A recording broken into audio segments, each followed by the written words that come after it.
A gift from Frigga. Long years ago there lived a peasant and his wife, who led a quiet, busy life on their little farm at the foot of a mountain. While the wife was busy indoors with her housework, her husband watched his flocks in the fields, or sometimes wandered up the mountainside to hunt for game, which he would carry home for dinner.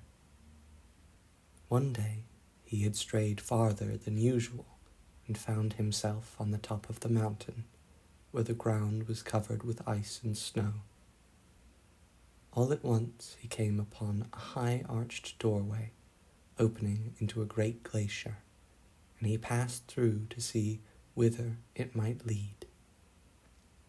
The passageway widened out into a wonderful cavern, like a broad hall, sparkling with precious stones and long, shining stalactites that looked like icicles of marble. In the midst stood a beautiful goddess, surrounded by fair maidens, all dressed in silvery robes and crowned with flowers.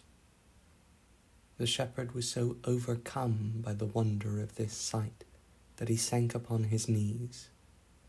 Then the goddess stretched forth her hand and gave him her blessing, telling him to choose whatever he wished to carry home from the cavern. The man was no longer afraid when he heard her kind voice speaking to him, so he looked about and at last humbly asked to have the pretty blue flowers which the fair one held in her hand.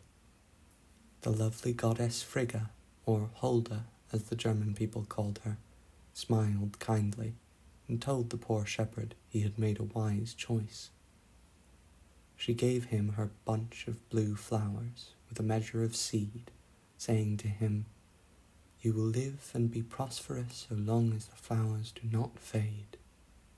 The peasant bowed thankfully before the goddess, and when he rose she had vanished, and he was alone on the mountainside just as usual, with no cavern, no sparkling stones, and no fair maidens to be seen.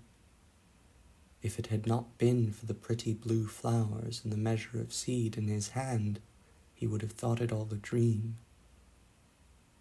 He hurried homeward to tell his wife, who was angry when she heard the story, for she thought he had made such a foolish choice.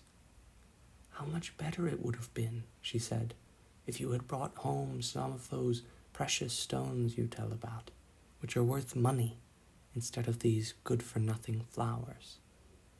The poor man bore her angry words quietly, and made the best of what he had. He went to work at once to sow his seeds, which he found, to his surprise, were enough to plant several fields. Every morning, before he led his flock to pasture, and on his way home at night, he watched the little green shoots growing in his fields. Even his wife was pleased when she saw the lovely blue blossoms of the flax opening.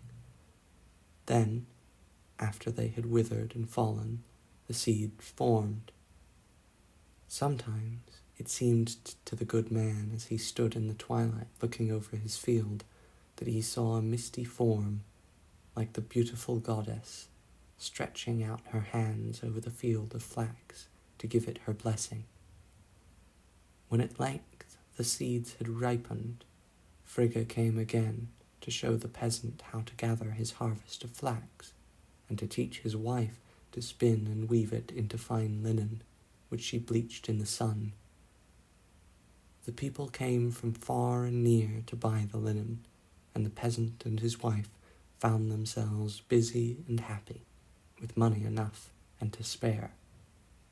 When they had lived many years, and were growing old among their children and grandchildren, the peasant noticed one day that the bunch of blue flowers, given to him so many years before, and which had always kept bright, were beginning to fade.